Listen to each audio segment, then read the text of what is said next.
Bulletproof Radio, a state of high performance. You're listening to Bulletproof Radio with Dave Asprey.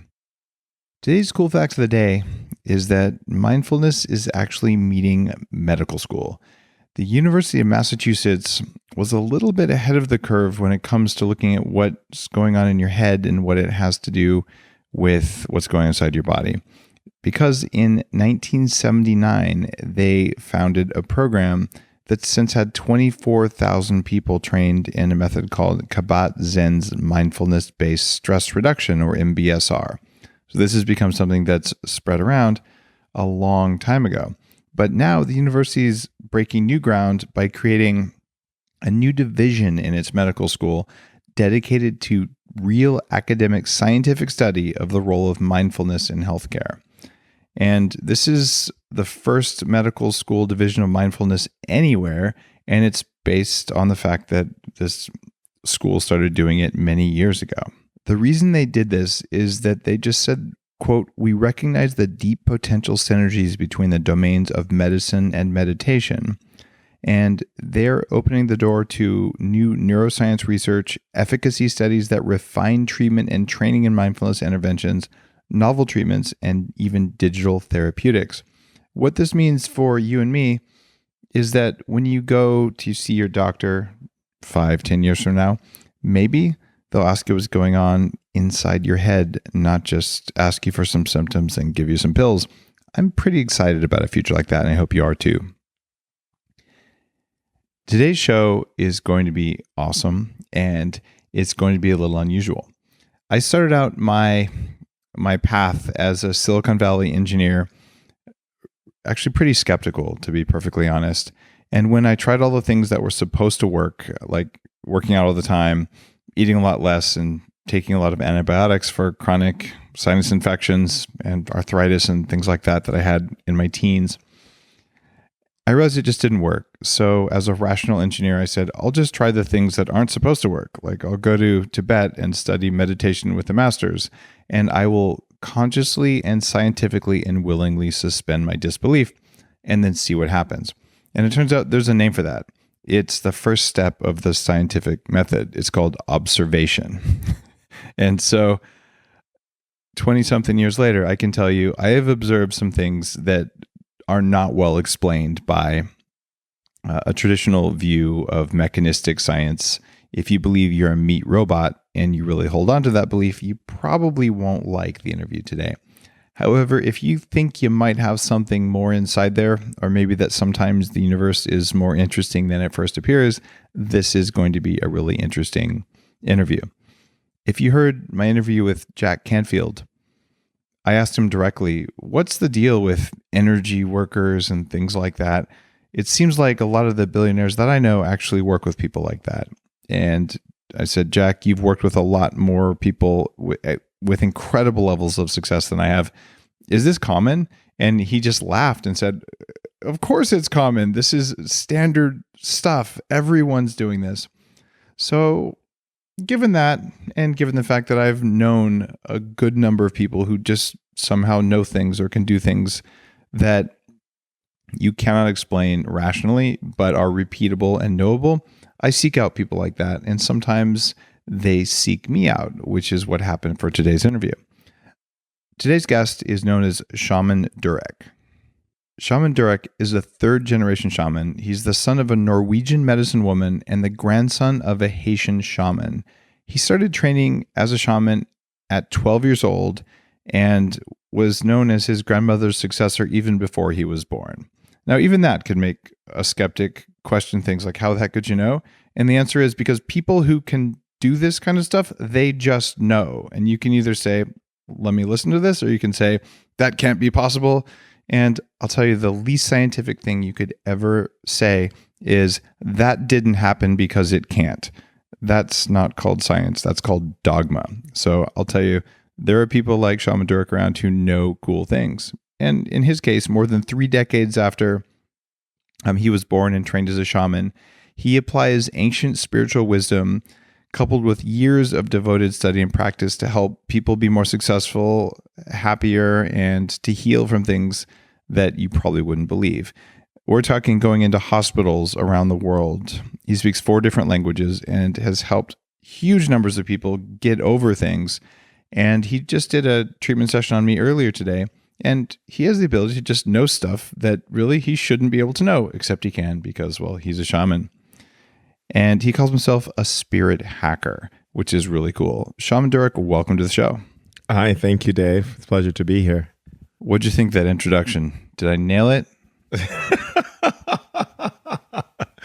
I think it was a great introduction. Thank you. It was very kind. The only thing is my family is not only, my grandmother is West African and Haitian. Ah, okay, got it. From Ghana. From Ghana. And when you were doing a shamanic session with me, you were saying some things that sounded like they were in an African language. What language was that? That's Swahili. And also there were other languages that came in from different spirits that took over my body. I definitely heard some Chinese in there. I have a Chinese spirit that comes through as well that works on you, on your points in your body and your meridians as well. Do you speak Chinese? I don't, but it's funny because I've been with people when the spirits come through who do speak these languages and they know exactly what I'm saying. And so you had no idea what you were saying? No. That is fascinating. I was laying on the grass in my backyard, and Shaman Durek was working on aligning some energetic stuff. And I think I counted 4 different languages, but they weren't the ones you speak. At least many of them weren't. No. We have different spirits that come through because I'm a spirit shaman. So my body becomes, when I begin to do shamanic work on people, if need be, but today I had to clean out a lot of different poisons out of your body, spirits will come through that are part of the ancestral line of elders, and they will come through and take over my body and begin to work on you. They'll even sing songs. They'll do Icaruses. It will depend on what elder comes through the body.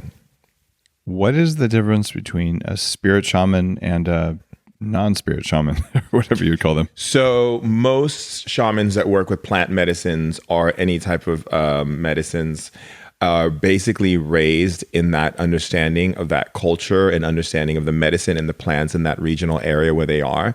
There are specific guidelines and certain things that they have to follow when it comes to medicine. Unfortunately, today, not all shamans who are giving plant medicines are actually trained in that very reverent way of understanding both the spirit of the plant and the plant itself. Spirit shamanism is based on the understanding that when we're chosen because we already have certain gifts about us as children. And then when we are selected to be the next in line, certain spirits, we have access to certain spirits that come through, and those spirits allow us and give us the abilities that we have as we prove to them that we are devotional and reverent and respectful and have an understanding to honor people just as much as we honor spirits. We call it Talmuntu, which basically means to honor the spirit in the body and also honor the spirit that is out of the body. How do you know that you're not making all this stuff up? Because I see what I'm capable of doing. I'll tell you, I'm not a skeptic here at all, but there are certainly people listening who are saying, how is it that you can do this and they can't do this?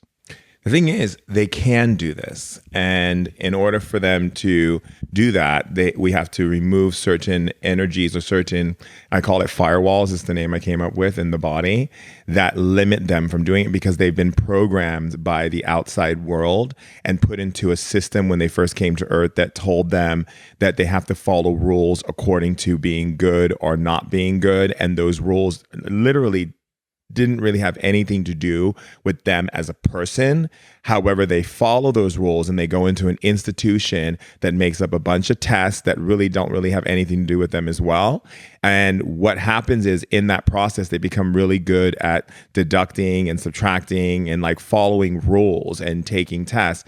the other things that are happening, such as the emotional intelligence, what's happening in the peripheral, the things that they feel, all of these things are happening to people all the time. And what happens is they put more energy and more focus on the part of them that is focused on the need to achieve, because when you achieve, you get love. When you create, you get love. And when you're successful or you have something going on, you get love in this world. And so that is what they focus on. So everyone has the ability to do what I can do.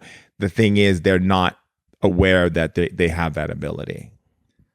So you're saying that we all have more abilities inside us than we are usually tapped into? Many abilities. For instance, I work with Wall Street execs, and I teach them, because they're going in and their team who are analysts, how to raise their perception and open up their perception to the blind spots so that they can see things more clear and have more clarity of what they're looking at, what they're dealing with inside of their office, or what they're doing in their workspace. And literally it changes the way they see things, and they catch things they never caught before. Because what it does, your body is made up of pure spirit, your pure energy. You have pure sound moving through your body. All of your electrons, all of your molecules, every part of your body is a living consciousness. And consciousness has the ability to think independently from your own thinking. So that consciousness has the ability to take information that's coming in from nature, information from I'll use a perfect example. When you drink water, for instance, water is a living spirit. When you drink it, it reads the sensorium and synthesis of your body through your emotions. And then when it goes out into the toilet, it goes back into the water, goes back to the earth. The water then sends that message. And then when the air takes it and picks up that water and rains it down on the earth, the trees and the whole networking system in nature reads the information from that water and knows exactly how we're adapting as human beings. And so it starts to create more plants, more poisons, whatever it needs to maintain the level of how we're adapting, how we're evolving. It takes the same rhythm, the same synthesis, and follows exactly what we need in order to continue adapting. The earth is very smart. Now, humans would just look at a glass of water and just drink it and have no idea that there's this whole entire system that's happening with that one glass of water. Why hasn't Western science detected this in water? Because Western science doesn't understand what they're looking at. Western science focuses on things that they can actually test based on things that they feel that has a purpose in this world. So they want to know what H2O is, so they test water based upon that element, but they don't understand what an element is. They understand it as an element based on the element timetable, but they don't understand that the element is a spirit because they don't connect to spirit. So if they were to look at the element, understand it from more of what's happening on the physical plane, they would have to realize that physical plane has a quantum level as well that connects into an emotional, that connects into a spiritual plane. And there are certain energy frequencies that they're not picking up on because they have a blind spot to it in that world. I read a really fascinating book by Candace Pert called The Molecules of Emotion. This is a woman who discovered the opiate receptor in our brains and did a lot of seminal work in neuropeptides. And towards the end of her career, she became really spiritual and just understood that what's going on inside your mind and your energy controls these neuropeptides in your body. And she met with a group of shamans and had a translator working with them. And she explained what a neuropeptide was and how it all worked. And the shamans looked at each other and they all started laughing. And she asked her translator, why are they laughing? And the translator said, well, they looked at each other and they said, wow, she thinks these molecules actually exist. And the reason I'm bringing that up is that from a shamanic point of view, the one that I believe you're speaking from, you're almost saying that these physical things are much less important than the energy or the information that's carried in them. Yes, because the physical energy is basically it's the projected frequency or say matter that's trapped matter, which is trapped light, trapped sound, trapped energy, and trapped data that is literally showing you in form. So what you're actually picking up on. So I'm giving an example. Most people don't know that their body communicates. So they just do whatever they want to their body. They have no idea that their liver, their spleen, their kidney is a living organism. And it thinks and it knows and it understands everything that's going on. And your whole body does. And not only does your body, but so does nature, so does the trees, so does everything. Science can't measure some of the energy occurrences that are taking place on this planet because, one, they don't have the equipment to. Two, it requires a sound vibration to measure it from. If they want to pick up the synthesis vibration of what's happening, they would need to learn how to work more with sound as a form of measuring. And until they actually start seeing that as like a huge component of reading, instead of just reading the way that they usually do, which is putting things under a microscope, when they use sound and they'll begin to see and understand frequency, they will understand all of these layers that exist dimensionally inside a body or inside an animal, inside a cell, inside an atom, that are having its own networking system that's actually creating the function of what you're experiencing.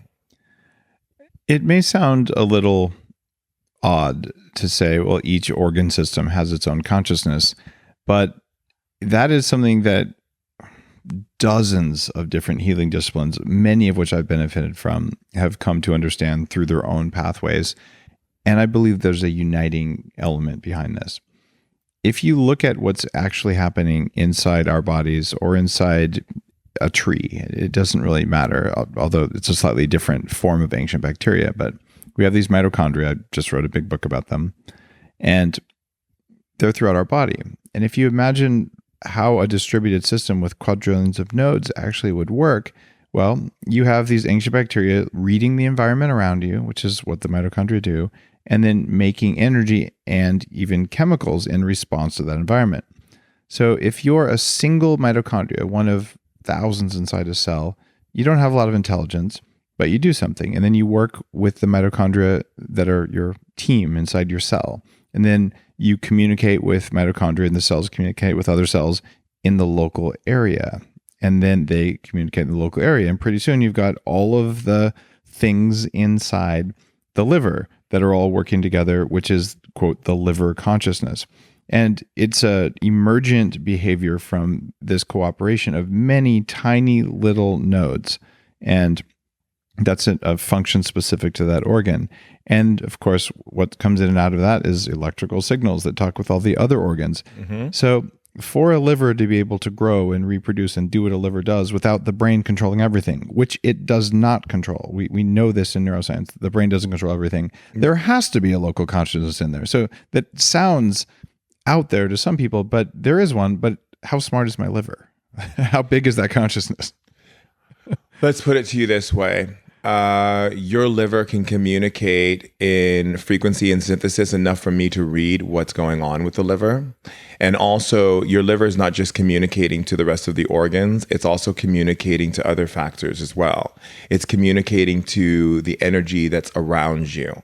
So consciousness, I call it living consciousness, or the way we were taught in shamanism as children. Living consciousness, everything that is living and everything that is here and everything that you see with your eyes was created by men and women on planet Earth. Everything else was created by creation. That energy that has consciousness is aware of itself and aware of everything else and looks for signals and frequencies to match so that it can communicate and see if it's necessary to connect with it or if it needs something from it. Because everything in this world and in the universe is about pouring into another vessel. So every vessel pours into another vessel and another vessel and another vessel, and it keeps feeding it in that way.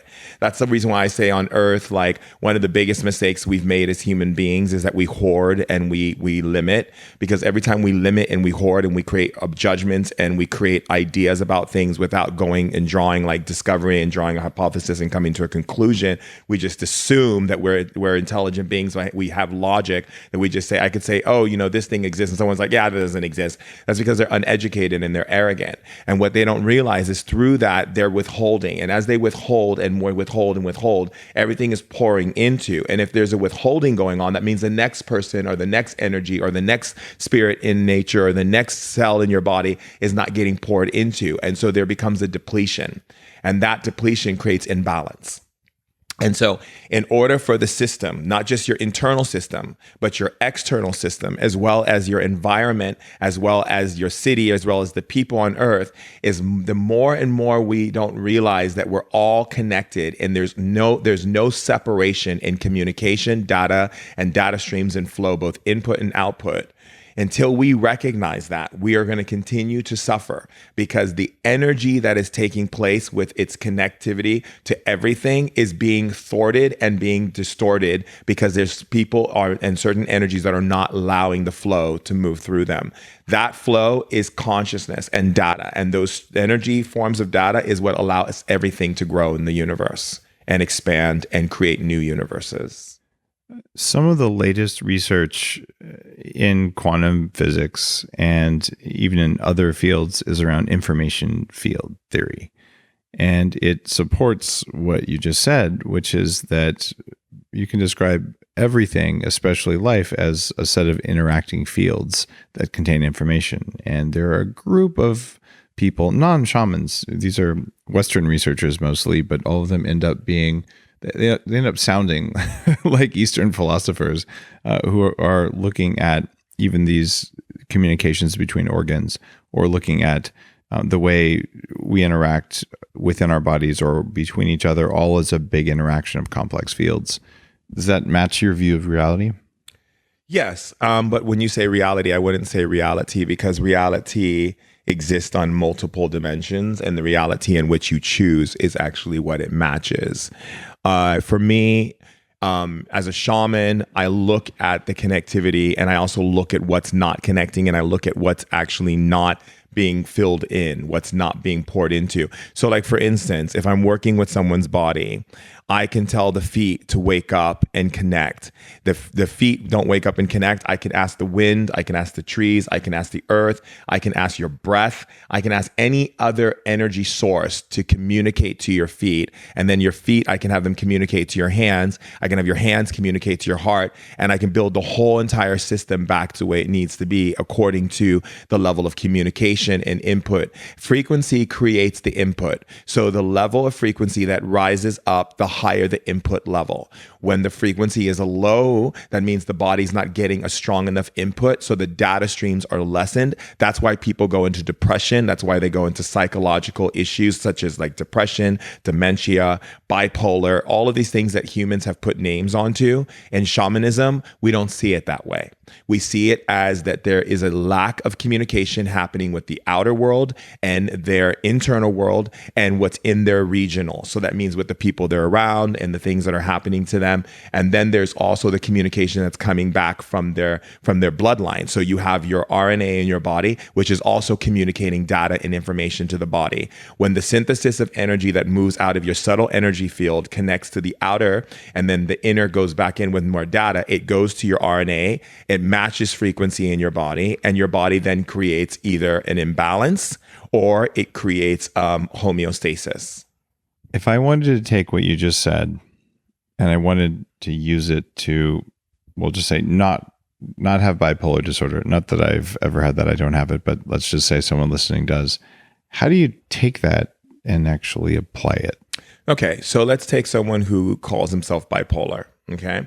Bipolar is created by what we call an aggressive response. An aggressive response means that the person who is, so quote unquote, calling themselves bipolar has a deficiency in their ability to regulate the energy that's happening both internally and externally, meaning, in easier words and easier terms, creating boundaries for themselves that allow them to sustain life, sustain preservation of themselves. When they cannot sustain preservation of themselves, they become people pleasers. They become a person who thwarts more energy outward to other people. They exonerate their energy. They exacerbate their energy. They constantly keep putting their energy outside of them, therefore creating what we call an energetic drain. That energetic drain needs to be brought back. So what happens? They create another part of their consciousness that does what it does is it goes out to pull that energy back in. The reason why bipolar people people swing the pendulum from one side to the other side so quickly is because the occurrence that happens within the duality and structure of how they actually bring energy out is the same occurrence that has to come and bring it out. And because they bring it out in such an intense way, because they don't have a register for their own self-preservation, the other side comes out to take back its power, to take back its energy. And this creates what you experience when you're dealing with a bipolar person. So you see them being like two types of people. It's not that they're two types of people. It's just that they're not having a clear understanding of the preservation for their own being. And because it's so out of balance that they had to create an aspect of their being to get back the energy that they keep putting out.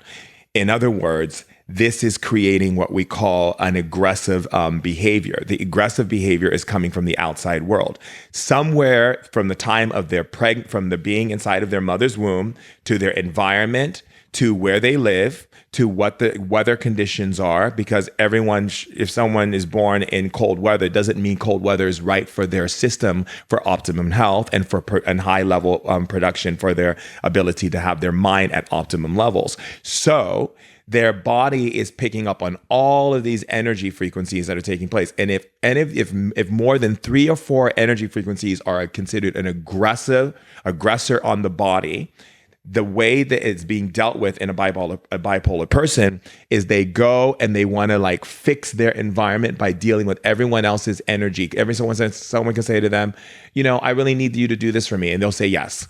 How do you feel about this? They're not going to say, I don't like it. They're just going to be comfortable with the fact that someone is going to do something without checking into their own self-preservation. And in that moment, they'll swing the pendulum within a week time, within 3 days. It's usually a pattern between 5, and sometimes I see a pattern between 8 when I'm working with my people that I work with who are bipolar, who are what they call themselves bipolar, and I'm helping them out of it.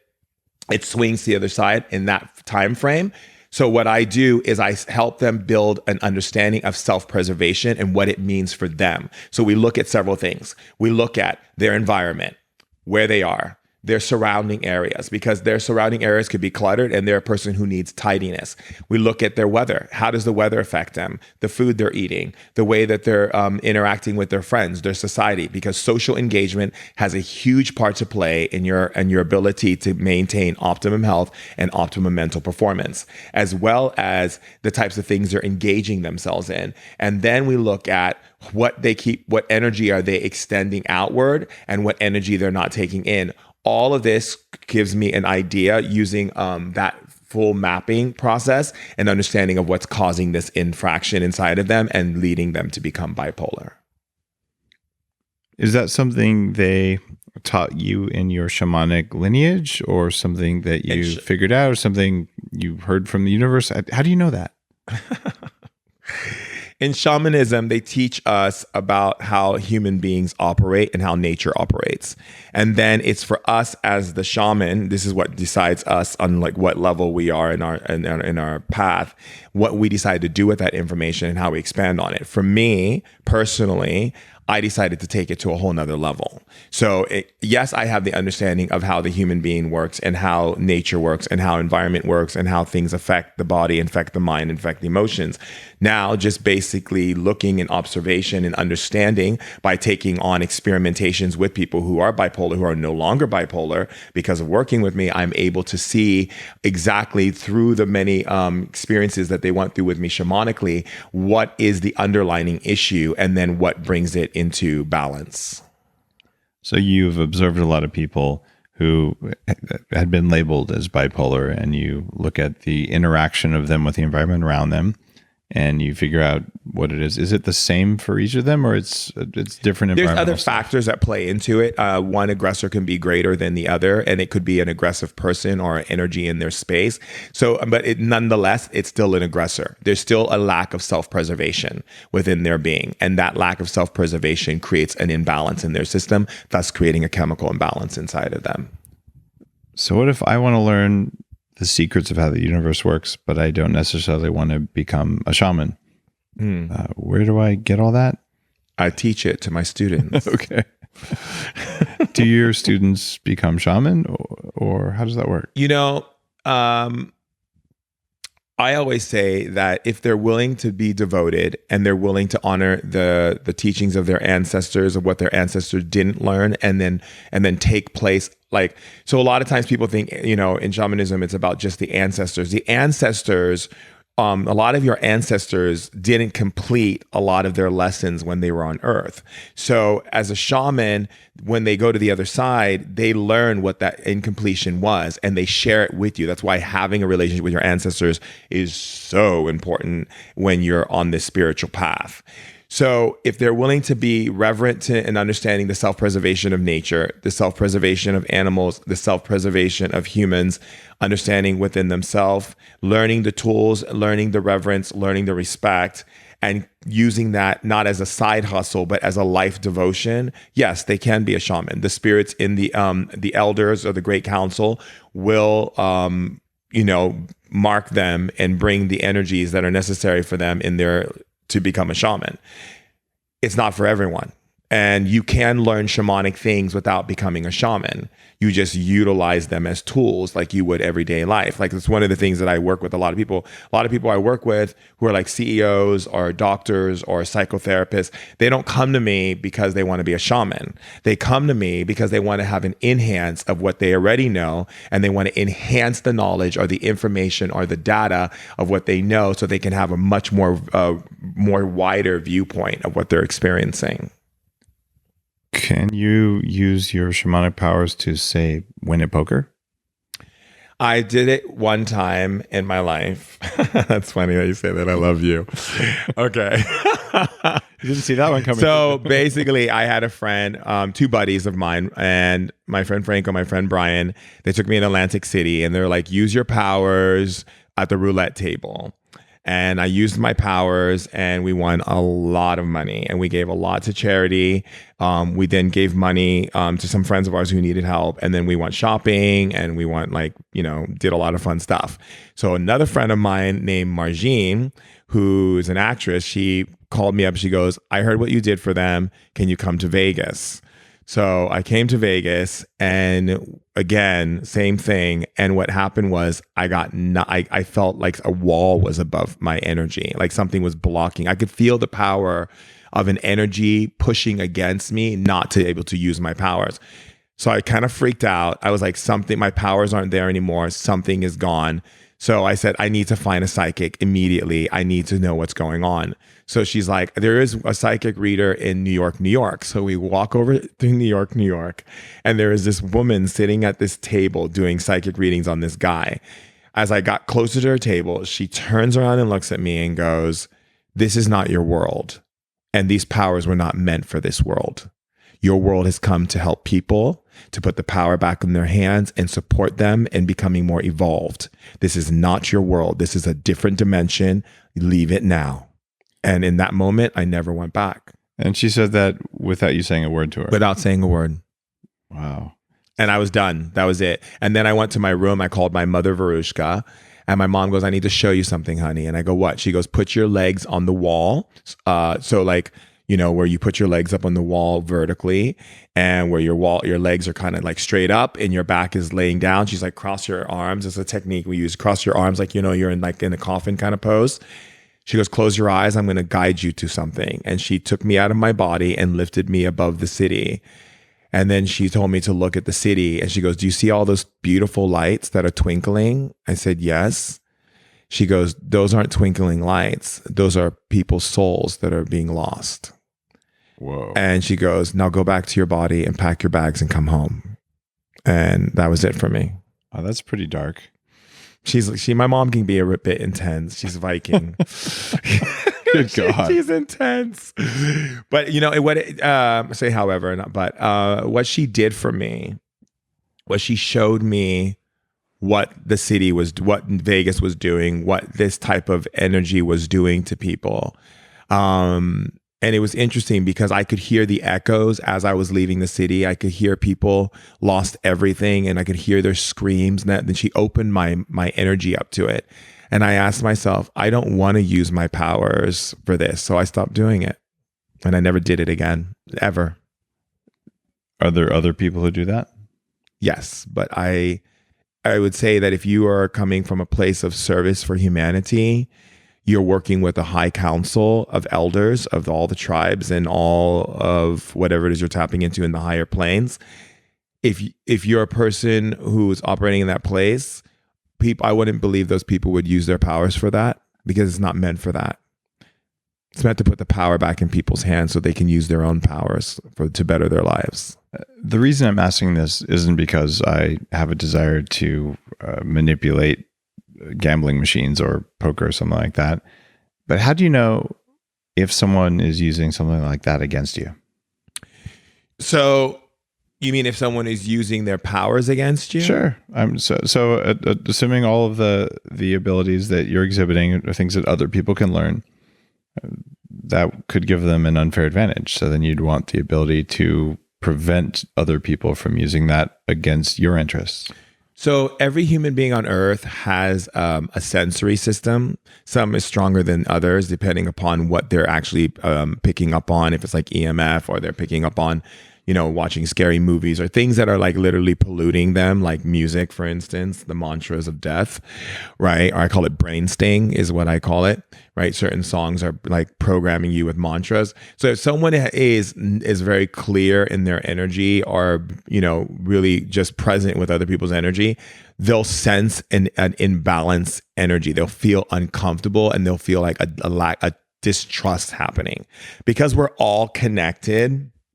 You will know when there's a distrust, when there's an energy that is out of balance. The thing is for you to do is it'll stand out for a moment and then it'll go away. And that's when people have to realize that the way intuition actually works, or the way that our sensing ability works, is that it stands out and it goes away. So you have to catch it. And that's where awareness comes in, right? And so if you sense that, immediately you have two choices. You can either, one, you can push back.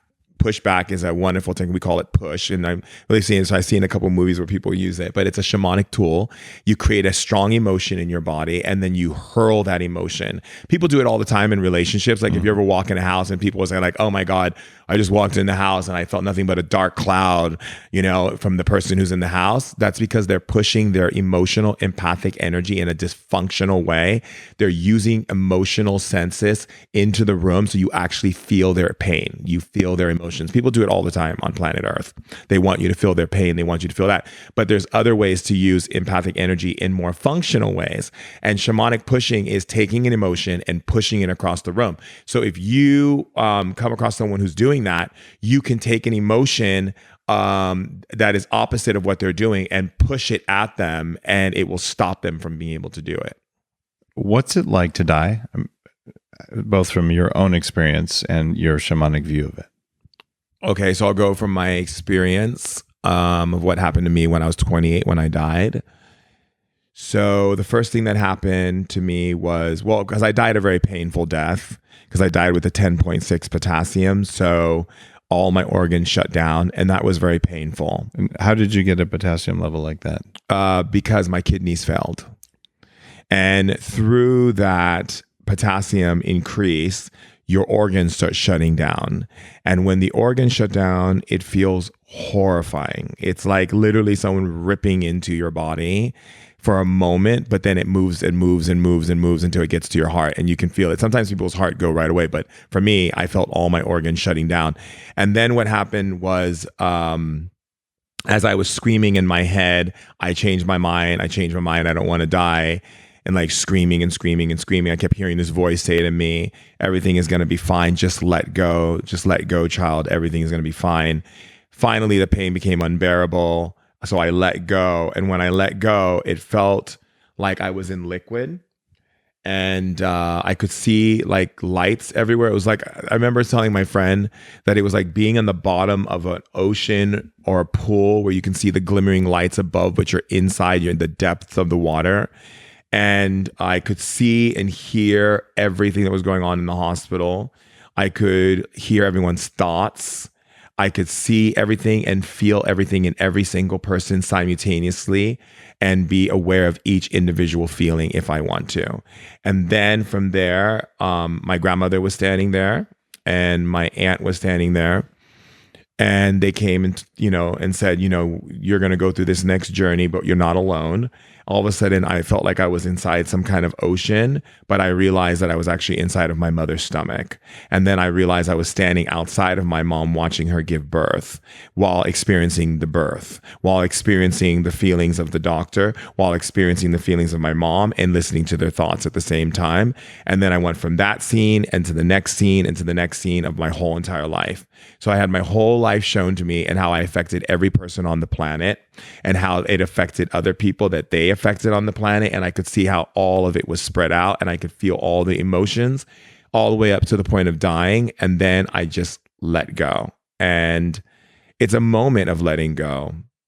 And for me, what ends up happening afterwards is I ended up on, it looked like a beach, but I couldn't see hands or fingers or anything. I was a part of this complete open consciousness of everyone. And I could hear and experience everything. And then this woman came to me. She didn't move her mouth. And she asked me, what did I want to be? And I asked her, what can I be? And she goes, you can be anything you want here. And I said, can I be the way I was before I died? And all of a sudden I saw my hands appear, but I didn't feel bones and I didn't feel cold sensations. And I didn't feel like I feel like right now. I can feel things crawling on me, and I can feel energies moving through me. I can feel like blood flowing in me. I can feel like this organic, like, how can I put it? Like, well, I'll just be straight up about it because that's how I felt and that's how I've always felt. Ever since I came back to my body, I feel dirty. It feels dirty to me. Like I can feel like liquids and things touching my skin and like little pinches and little sparks of energy and feelings moving through my stomach and my heart and everything. Whereas on the other side, it was just warm and it was just pure love and everything felt orgasmic, like the best orgasm, the best food I've ever eaten, the best conversation I've ever had, the best laugh I've ever experienced, all wrapped up into one sensation. And do you want to hear the whole story? Sure. So after that, I asked her all types of questions. I asked her about the earth. I asked her about suffering. I asked her about dying. I asked her about sickness. I asked her about war. I asked her about all these things. And she told me all human suffering comes from one thing. And I asked her what it was. And she said malfunction in thinking. And it wasn't like a debate or like I didn't have my consciousness wasn't like, oh, this is the way it is. My consciousness simply went to, yeah, like that was it. I knew. That sounds almost like Stoicism. Tell me what that means exactly. Well, the Stoics are an ancient Greek perspective that's, I'd say, caught on in Silicon Valley. It's a way of thinking that suffering comes from wrong thinking and that thinking things like health, wealth, happiness are of inherent value. So you seek those things. And when you think your way out of that, then you can essentially eliminate suffering in your life. So here's what they told me. So they said that human beings are creators and that creation or God, however people want to interpret it, is not the way that human beings interpret God, and that creation literally is creation. So every time you think and every time you talk, you're creating. You're either creating destruction or you're creating life. You're creating power. Whatever you put in your body, it's either destroying you or it's creating. So everything is creating a data stream of information, and that data stream either is expanding or decreasing depending upon how it's being used. So what humans do is humans spend a lot of time complaining. They look at things negatively. They're giving more power to it. They talk about things. They don't talk to them. Most human beings do not talk to themselves. They think it's crazy. So what they do is they let other people talk to them. And that right there is like a really big mistake because first thing you have to understand is that just because you see someone physically in front of you does not mean they're in the same dimension as you. Human beings can be in different dimensions while still physically being in front of you and right in your presence. That means that their spirit, you can be sitting on a person can be sitting on a mountaintop looking at the ocean and literally not be there, but be in the past of the pain that they went through and not really fully present with the ocean in that body. So you could be talking to someone who's completely in a hell type region and everything you're saying to them seems like a personal attack. You could be talking to someone who's in a realm where time runs out and all they're thinking about is how long is it going to take for you to finish because they got things to do. So when you're talking to someone who's talking to you, one of the things we do in shamanism is we watch what they say. It tells us what dimension they're in.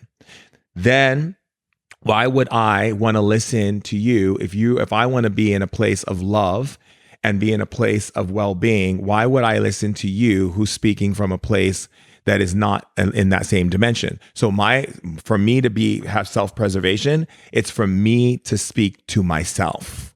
And that's what they mean by malfunction in thinking, is that we have everything that we've experienced in this world was thought of by other beings in other galaxies. They created this planet. Now it's our job, or we choose it to be our job, it's our choice, of course, to think and dream the better dream for other galaxies and other dimensions to be created. That's why shamans say you're dreaming or you're creating your dream. It exists in all forms of shamanism, including African shamanism. You're creating your dream by the way you talk and the way you think. And so when she told me about malfunction of thinking, when I came back to the body later on, after I came out of my coma and all that, when I was sitting in my wheelchair for a year and a half, I was doing a lot of thinking about it. And I was thinking, if malfunction in thinking is keeping me in this wheelchair, malfunction in thinking is keeping me with the brain damage, then all I need to do is use my consciousness and think for my legs, think for my brain. And I did. And I got out of the wheelchair. And I did, and my brain damage was healed. And so that is how I believe suffering is being created, is that we don't think correctly. You know a thing or two about suffering because after you got out of your coma, you were on kidney dialysis for about 10 years. Mm-hmm. That's right. And at the end of that, your sister donated her kidney to you. Yes. How did you deal with 10 years of what's pretty hellish people I know who've been through dialysis? It was very painful. Yeah. You know, here's the funny thing, because a lot of people think I'm crazy. I went to the dialysis clinic early. My sessions were Monday, Wednesday, Friday. So I went an hour early so I can spend time with the doctors and the nurses and do like healing on them and massages on them and talk to them, because I wanted to give them a lot of love because they were giving a lot of love to all the patients. So I wanted to make sure that they were well taken care of. For me, a lot of people thought I was crazy. They're like, well, no one wants to be here. Why would you come early? As a shaman, the way we look at things and the way we're taught in shamanism when we're kids is the first thing our teachers teach us is take what's given. So whatever is given, take it, because it's leading you to a diamond, a gem, a stone, or something sacred that you're going to be able to pass to the world, something you're going to be able to give away that's going to fill up another person's vessel or fill up billions of people's vessels. So for me, I didn't look at dialysis as like, wow, this sucks and I'm suffering and I have needles poked in my arm and I'm having aneurysms in my arm and I'm having my arm cut open every 2 weeks for angioplasties. I looked at it as a walk through life, and I took full devotion into my dialysis. I didn't complain about it. I would do my sessions and I would meditate. And the next day I was seeing 6, 7 clients. I was traveling to the jungle. I rigged my dialysis machine on a rig so I can take it with me into the jungle. I was very much active in working with other patients. And I found that me just acknowledging that this is just a thing that I'm going through, but this doesn't stop what I've come to do. And by doing that, it taught me something, that you don't have to suffer. You choose to suffer. You choose to complain. You choose to make things hard. You choose to make it this way. And it gave me such a resilience, such a feeling inside of me that told me I can do anything. You've talked about how you can talk to organs in other people's bodies. You've got your sister's kidney. What do you say to it? I give it love all the time. I talk to it, ask it what it needs. And it was really funny because one time I went to the kidney doctor and he's like, it looks like your kidney is having difficulty. So I went home and I spoke to my kidney. I'm like, what's going on? And it's like, you're traveling, you're not taking enough time to take care of yourself. You're exerting too much energy in your work towards people. You need to cut down on how many people you're seeing a day. And it told me to cut down. I was seeing 6, 7 people, and I cut it down to 4. And then I went back to the doctors, and they're like, "Oh, your kidney's fine again." So it really, it really helps to communicate to your organs in your body, your everything. Everything listens to you, and if you have respect, it will do what you ask it to do. That's how I got out of the wheelchair, and they told me I was never going to walk again. And literally I was like, you don't have the right to tell me what's going to happen to me. I am the one who decides. I'm the creator of this experience and my vessel. And this first thing you learn in shamanism is that everything, you're the one doing everything, and so you have to speak into existence that which you choose to create, and then create it, and not create it with like, is it going to work, or is it really going to happen, or is it possible? Like the moment you do that, you've already canceled your creation, and it's just waiting for you to create again. What's the weakest organ in my body right now? Your weakest organ? Hold on, I have to talk to all your organs. Let's run a scan through his system and communicate with each of his organs. Heart, how are you doing? How are you doing energetic wise? What is your levels? Okay, good. Kidneys, what is your levels? Kidney says your levels are a bit low. Okay, why? Your body processes a lot of stuff. Your kidney says it processes a lot. So between your liver and your kidneys, it's communicating the most together. What are your levels sufficient enough? Okay, yes. Liver, what is going on with you? Liver says it needs to stay detoxified, also because it's working with the kidneys. How are you doing? Are you okay? It's saying no. Why aren't you okay? The liver is saying it's having to release, it's pushing out something, and it's talking about bile in your system. Go ahead. More tension. Okay. And what's going on? What's happening with that? Flare up. Okay. So it's talking about gallbladder. It's communicating your gallbladder, your liver, and your intestines. And your intestine, your bile that's releasing from your gallbladder, and it's also from your liver. There's a disruption happening inside. Go ahead. Why? Your body says bacteria. What? Tell me more about that.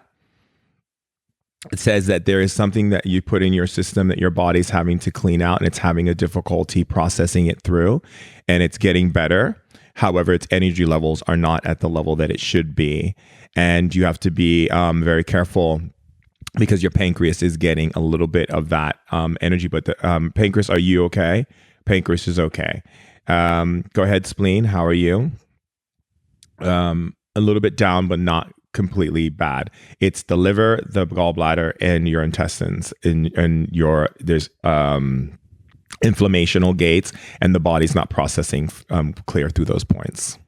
It's interesting. A couple of weeks ago, I tried a new probiotic that totally jacked up my gut, which would be the bacterial thing. And I've been working on recovering from that ever since. Didn't work very well for me.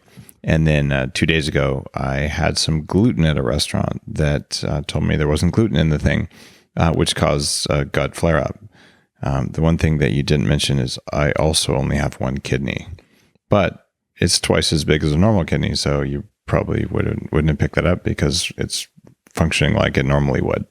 Yeah, I didn't look at what you had in your body. I was just talking how it was doing. The health was yeah, doing. Well, it's doing. But that's, remember I told you the kidney said it's that it's a little bit low. Yep.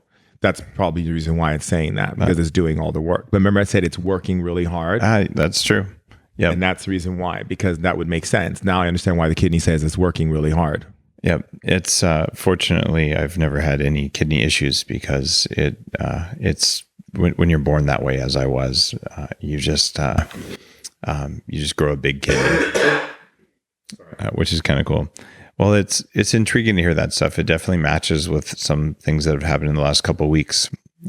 So it's hard to dial that in, because I don't have lab results that say matches all those things. But I can tell you, my gut's been inflamed from that damn gluten. in a way that was not particularly happy. Well, your gut shows inflammation, but it's also around your intestines too. It's not just your gut, because your liver said that it's doing a lot of work clearing out bacteria in your system that was not right for your body, that it caused an imbalance, and so the imbalance is affecting how your system is flowing. So it's going to be a while, it says, before it takes full. It's getting better though. How much longer is it, body, for you to correct this imbalance? Less than a week to about a week. Your body is just processing and cycling the last bits of it. So you're just going to have to just wait, it says, because it has to work with 3 organs. Fascinating stuff. Definitely directionally accurate, given whatever the heck happened after I took that probiotic. That was not a good evening, and the next day, yeah, it was like everything didn't work right after that. But it is improving, so reasonably accurate, which is kind of cool. And I just put you on the spot there. So I like being on the spot. In a recent magazine article, you talked about how you do shamanic exercises to increase your powers and to raise your energy frequencies and open your consciousness with movements. What is the movement that best raises your energy frequency and opens up your consciousness? Jumping jacks, burpees? Like what do you do here? It's called shamanic passages. And actually, one of the movements that actually opens up your energy is creating circles with your hand. So you do it clockwise, and then you do it counterclockwise, and you breathe in each direction. So you do that with your arms while being in a squatted position. And then at the very end, you swipe your hands all the way up to the sky as fast as you can. This raises energy frequencies in your body and spins your electrons faster. The other one that is really great for opening up consciousness is you basically take your hand and you go from right to left. So you go to right first and you clap your hands together. You swing it all the way down towards the earth to pull magnetic energy up. You go to the left, you smack your hands left, and then you go above your head. You bring your hands together in the center of your heart and you make a sound, woo, like that, with a woo, with the woo, woo, woo, like that. And what it does is it increases your brain activity, and it makes your mind alert and focused and direct. And it's really great in shamanism, because one of the things that we have to do in shamanism is be able to sustain energy. So for us, it's all about creating sustainability within our body, sustained happiness, sustained joy, sustained power, sustained energy. And that really creates that, because you're using magnetic energy frequencies in the shamanic passage with creating the woo. And that opens up your energy strong and sends all that energy and blood to your brain. And it's a wonderful feeling. Do you have these things on your Instagram page or something where people can see you do them? I have some, but I stopped doing it, but everyone keeps asking me to do it, but I've been doing other things. So there's some on there, huh? Yeah. And your Instagram is what? Shaman Durek, I'm guessing? Mm-hmm. All one word? Mm-hmm. All right. That's Durek if you're interested in seeing that. Yes. And having talked with a great variety of energy healers and people from different ancient traditions, there's something pretty interesting about moving your arms around and making unusual sounds that seems to be a common element in ancient Chinese practices, all sorts of things. Even Art of Living has certain sounds that you make when you're breathing in a certain way. So I can tell you, though, I wouldn't want to be in the hotel room next to you when you're practicing your exercises. Dave. Maybe you do. Maybe you want to be in the hotel next to me, because I can hang out and we can geek out. That's a fair point. It actually wouldn't bother me, but it's kind of funny if you ever hear that strange whooping sound from the hotel room next door. Oh, and the hitting of the thighs. Yeah, and the stomping of the feet. I actually did it today. I did an African passage on you today, which when I was working on you, I was stomping on the earth to pull the earth spirits up into your body so that more poison would come out of your mouth. It was pretty interesting. You really were speaking in a lot of different languages, mm-hmm. and it didn't sound like memorized sort of stuff. You were you spoke with different accents. It was pretty unusual, and that's all stuff that just comes through you. Well, the spirits come in. They're all standing around your body, and then they take turns depending upon what needs to happen. Something that's interesting about your practice is that I've known a few different shamans who call on one or two different traditions, but usually it's either when they were brought into, or quite often it's what my family's been doing for 20 generations. I was born into this. But you call on an incredibly wide variety. You've got some Mahayana Buddhist, some Native American traditions, Egyptian stuff, Indian stuff, elementals, Akashic records, the whole thing. Not Akashic records. Oh, you don't? Where did I find that? I found that in my notes somewhere. I'm not sure, but Akashic records, I deal with the Oberian spirits who wrote the Akashic records. Oh, okay, got it. And for people listening who have no idea what we just said, the Akashic records are in certain spiritual traditions believed to be a place where sort of all knowledge is recorded, and there's things that run them, and you can go and ask them questions. And I've actually known a good number of people who seem to be able to know things that they have no business knowing that they didn't know a minute ago after they go into an altered state. And I even know, thanks to my work at 40 Years of Zen, what that altered state looks like on an EEG. So yeah, Ovarian Council is the one who created the Akashic records. They're powerful beings.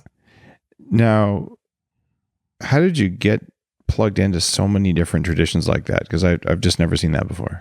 So in spirit shamanism, we are visited by a council of elders that come from different tribes. Like, I'll give you an example. So one day I was in nature, and I was communicating with the ancestors, and they said another elder has decided to join with you. So I was like, okay. All of a sudden, this big black man comes in, big fat man comes in, and he tells me that he's one of the shamans from the Kuba tribe. And I've never heard of the Kuba tribe in my entire life. And he goes, "You don't believe me?" And I said, "No," because I'm a big skeptic. So he goes, "Go to your computer and type Kuba tribe." So I was like, okay. So I go to my computer and I type Kuba tribe, and it pops up. And he's like, "That's me right there." And literally the Kuba tribe. And he showed me all these healing techniques from the Kuba tribe. He would get in my body. He'd make me lay down on the floor and practice having him go into my body so that he can move through my system. And then he'd come out, and then sometimes he'd come out and be uncomfortable. I'd feel nauseous, and then he'd come in again. And that's what they do. As a spirit shaman, we let different spirits come through us. And so we have Kuba elders, we have, native elders that come through, and they choose you. And so because I am a spirit shaman and I'm full devotional, I have many elders that step in and take over. One time I was working on this woman, and this elder came in and she goes, "You're speaking Greek." And I go, "Okay." And she goes, "No, you don't understand. Through the whole entire thing, you're speaking Greek." And then one time I was with this woman, I was doing Gregorian chants, and she was like, this is unbelievable. Like, how is this possible?" I had an Italian guy, I was speaking Italian, but I was praying in Italian, and all these powers were going through his body, and he was shaking and he couldn't believe it. And what happens is these elders, I call them the Great Council. I came up with that name because it just works better for me.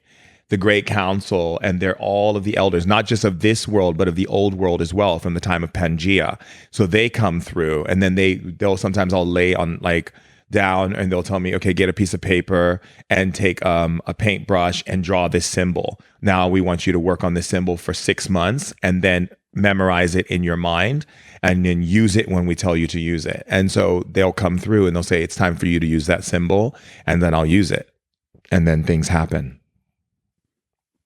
What's the single weirdest thing you've ever experienced as a shaman? Oh, no, really? I don't know if you're ready for this one. I gotta know. I had a shaman in Africa put a curse on his daughter and granddaughter because he wanted the tribe to turn into the dark arts. And I've been trained against the dark arts. So it was really interesting because I was on E-television. They did this whole segment on me. And the woman was at home, and she saw me on E. She contacted my team.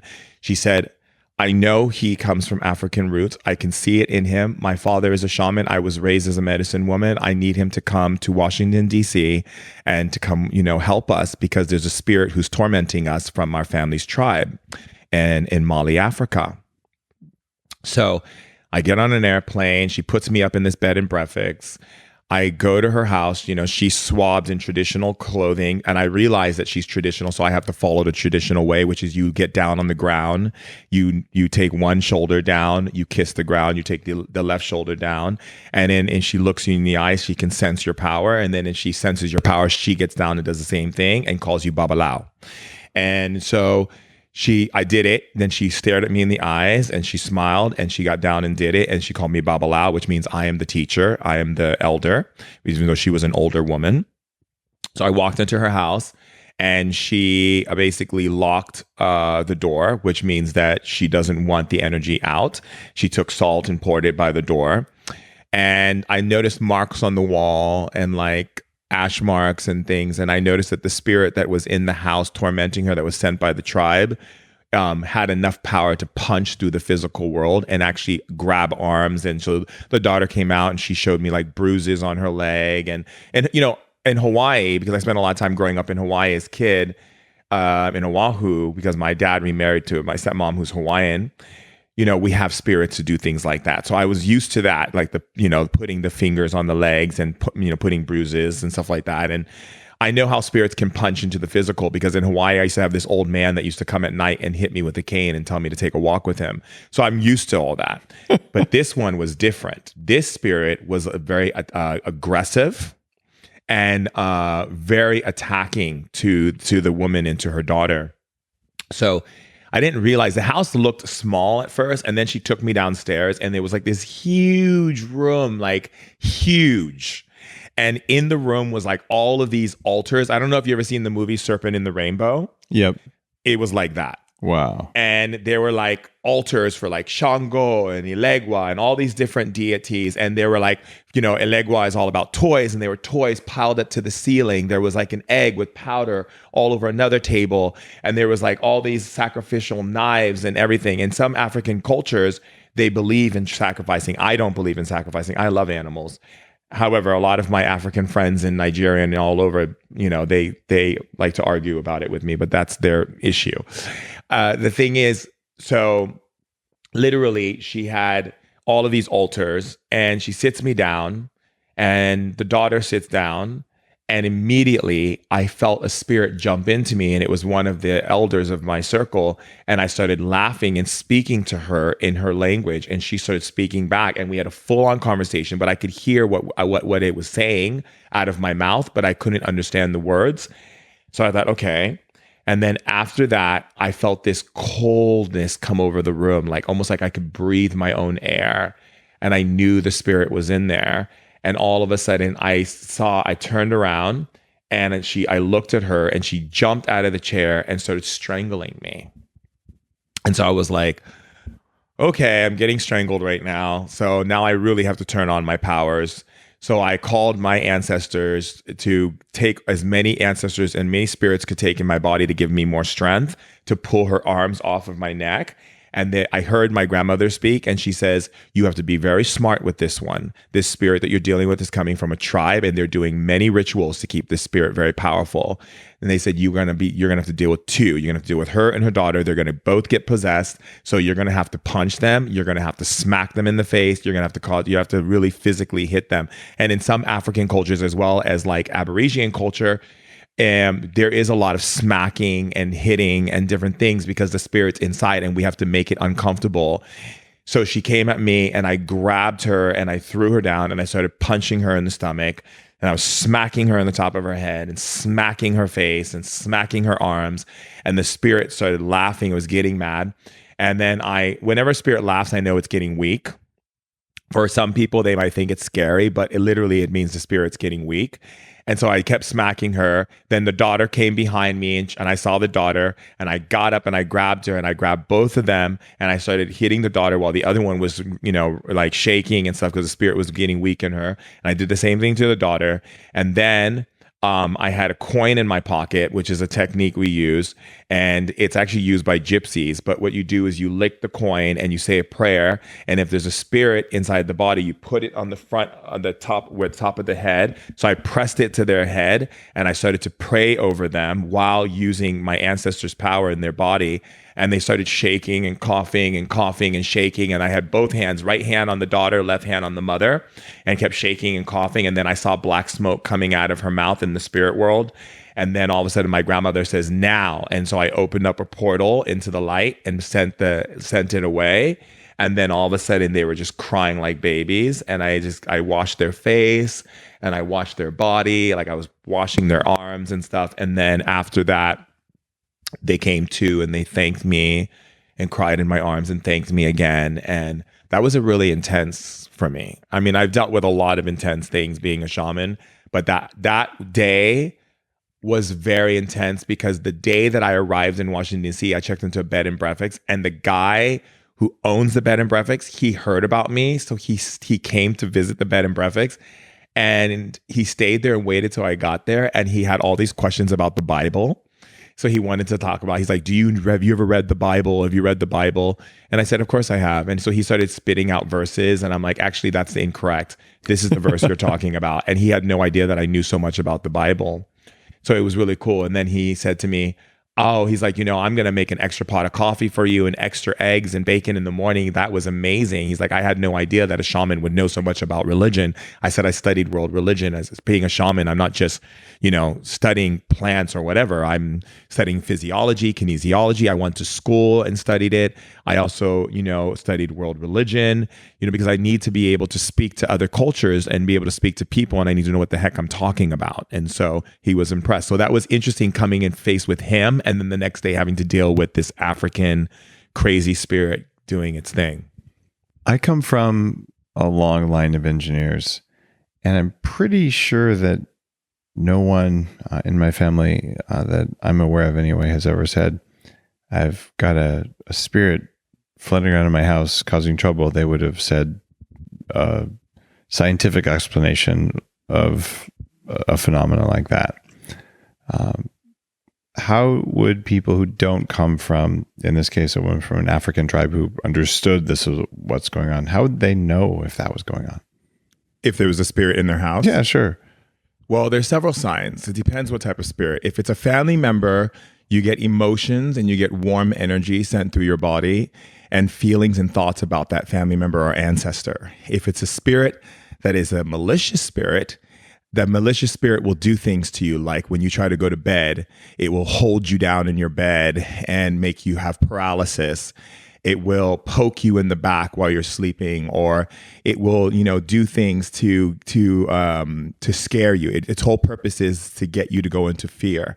If it's a spirit that wants to find its way to the light and it knows that you have the ability to help it, or it's asking for help and it doesn't necessarily mean you have the ability. It just knows that you're someone who can actually pick up on it. It will send messages to you, like flickering of the lights, and it can even send messages to you in the sense of, calling your name, like when you're walking into a room. It can touch you or tap you, but it won't do it in a way that wants to scare you. It will do it in a way to get your attention, to make things noticeable to you, that that there's something there. Most times people will feel it, like we had a chill up their back. Like a freezing chill that will go up their spine. That doesn't mean that there is a dark spirit. It could just mean that there's a spirit that can't find its way and it needs to tell you its story so it can move on. So I had a situation actually with my friend who works with Anna Wintour and Vogue. They're the two girls at Vogue, and she had a roommate who had a spirit that would come in every 3:00 and bother him. And one day we're at a dinner party at her house, and she's like, she asked her roommate, she goes, I know you're afraid to ask Shaman Durek, but just ask him. And he's like, well, I'm just gonna let you know, I've never had these type of experience. I come from this type of family and so forth. However, there's something that's coming in my room. I said, what does it say to you? It starts talking to me and I can hear it talking while I'm laying in bed. I said, let it finish its story so it can move on. Some spirits just want to tell their story to someone that will listen and move on. So it really depends. Other places you'll feel hot spots in the house, like you'll feel a feeling of walking on the floor and all of a sudden there's like a cold area of the floor that sends a weird sensation through your body, like you're spinning in a tornado, or a gut feeling in your body, or an uncomfortable feeling. Those are energy vortices that have opened up. And it really depends too. You'll know if a spirit is in the home that is not wanting you in the home, because it will break your appliances. It will make like a lot of malfunctions go on in your home. I had a house in Hollywood Hills, and we had the pool, like the pipe broke near the pool. Everything in the house was going. The electrical system went wrong. The alarm system went wrong. Water was flooding in. All types of things was going on, and I knew immediately there was a spirit. And then not only that, every friend who spent the night at my house kept hearing, "Throw yourself from the balcony, throw yourself from the balcony." And at first I thought my friends, maybe they had a little too much, alcohol or drinking or whatever it is they, were putting in their bodies. Then a friend of mine came with her daughter. She stayed in the guest room, and she heard her daughter was in the middle of the night, got up out of the bed, and she's like, "What are you doing?" And she's like, "This voice keeps telling me to throw myself from the balcony, mommy." And so she was like, "I can't stay in your house anymore. Something is affecting my daughter." And I felt uncomfortable the whole night. And I was like, okay. So I did some background check on the house, and it belonged to the Kellogg's, one of the Kellogg's member of the family. And it was the son of the Kellogg's, and he threw himself from the balcony of this house. And the house was then, purchased by 2 other people. And then Johnny Knoxville bought the house. And then I got the house from Johnny Knoxville's wife when they divorced. And it's a funny thing is, the whole time Melanie and Johnny were living in that house before their divorce, they kept hearing the same thing. And so it was funny because I asked Melanie, like, "Why didn't you tell me?" She's like, "Well, you're a shaman. I knew you would figure it out eventually." It's like, great. So, it's interesting, poltergeists, they are real. However, you don't have anything to be afraid of. Spirits, they're more afraid of love than they are, they're just afraid of love. And so if you give any spirit love, even if it's like trying to put you in paralysis and you just feel love in your body, it will unlock your body. You have power over all of these things. And I tell people that all the time, because I don't want people to walk around and be like, "Oh my God, there's something in my house." But here's the interesting thing, Dave. Every human being on this planet has been visited by a shadow form at some point or another. I was very into Metallica growing up as a kid because Metallica told the truth. And people don't realize that when they were kids, that fear they had of something being under their bed or in their closet or the boogeyman or whatever, those were called shadow beings. And shadow beings come when you're children to gauge your fear levels. So they know exactly how to scare you so that you'll never go into the unknown. As long as you'll stay in the world that they want you to stay in, you'll never go into the unknown. And that's where your real power is. And so the thing is that I always teach people is to face your fears, lean into your aversions. Everything that you have an issue with, go into it. Like even my issue I have with spiders. Like, I had a friend a couple months ago put a spider on my wrist, and just, getting comfortable loving myself through the process. Change work to loving yourself through the process. And it really empowers you. It really gives back your power. That's definitely a walk into the unknown so far in the interview today. Shaman Durek, if someone came to you tomorrow and said, "I want to perform better at everything I do as a human being," what are the 3 most important pieces of advice you'd have for me? What would you offer them? The first thing I would offer them is to retract their energy from being nosy in other people's energy fields. Because when you're tapping into other people's energy fields, because a lot of people are nosy on Earth, they're always focusing on what other people are doing and engaging themselves to other people, such as comparing themselves and so forth. First of all, there's no one like you on the planet, and there never will be anyone on the planet like you. And this is your time now. So the first thing I would do is tell them to disengage their energy of being nosy and bring it back into themselves. The biggest reason why people don't reach their high levels of performance is because of the fact that their energy is going outward and it's not going inward. And so that means that there's a leak in their energy, as we would say in shamanism. There's gaps in their energy. And if there's gaps in their energy, that means your neurological system, the way that your synapses are firing off in your and everything inside of your brain, all of your body is not getting the highest amount of energy. So that's one. The other one, I would say, if you really want to reach high performance in your life, is really about how you communicate to yourself.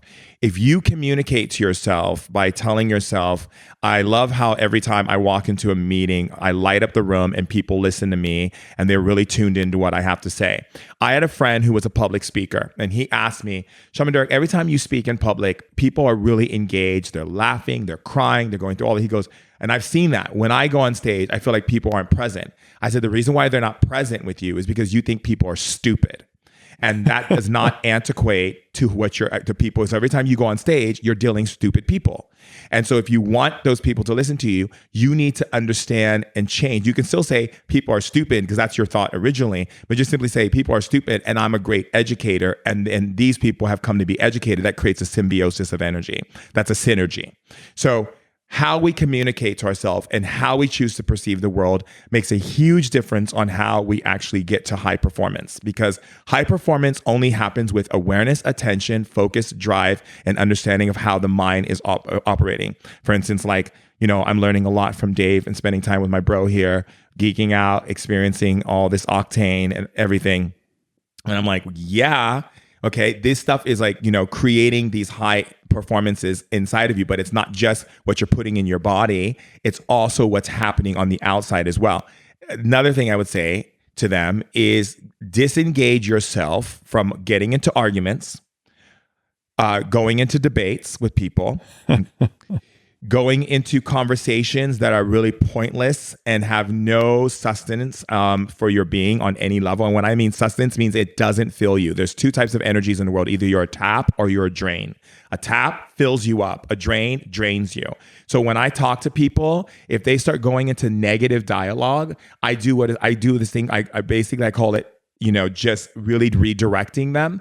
I ask them something different. If they keep going that place, I leave the situation. I don't have to stay in energy that is low vibration. I want to stay around people who are lit.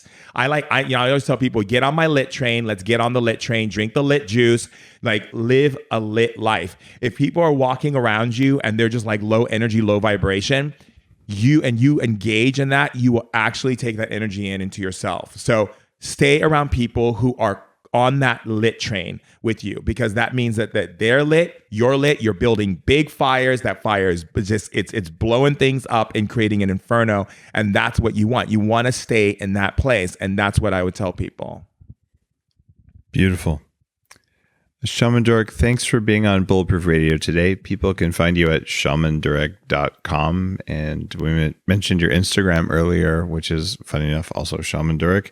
Anywhere else people can go to learn more about a whole bunch of pretty unusual stuff? Yeah, I have a podcast as well, which I'm going to get you on when we have time, of course, in our crazy schedules. My podcast is called Ancient Wisdom Today. And I bring in doctors, I bring in top scientists in the world, I bring in celebrities, I bring in all types of people and everyday people, who have something to say about the spirit world and about their lives and how do we create a better life. If it's food, if it's science, if it's anything. Like my whole thing is about, Dave, is creating a superhuman. That is my dream. Yeah, we share that. Superhuman. I do believe that people can have superhuman powers, and I do believe we can become superhumans. I'm not about this species staying the same. I think the adaptation of our species needs a complete upgrade and a complete enhancement. And I'm all about bringing enhancing tools, enhancing levels of thinking to get people to that high performance so that they can live that life that they want to live. There's no reason why they can't. And that's why I love what you do. That's why I love the biohacking and I'm the spirit hacker. And I love spending time with you because I feel that same energy inside of you. And that's what it's about. It's about creating a superhuman. And that's my focus in this life. I think everyone listening has it in them to turn on lots of untapped energy. That's why we've just passed 500 episodes on the show. There's a lot of knowledge out there. And some of it you probably haven't heard. And I'm guessing some of that for most listeners was on the show today. And fascinating entire world that probably isn't visible to a lot of us without a little bit of work and awareness. And maybe just that initial suspension of disbelief to say, what if? And to just observe it for yourself and see what you find. It's certainly helped me. Thanks again. Thank you for having me.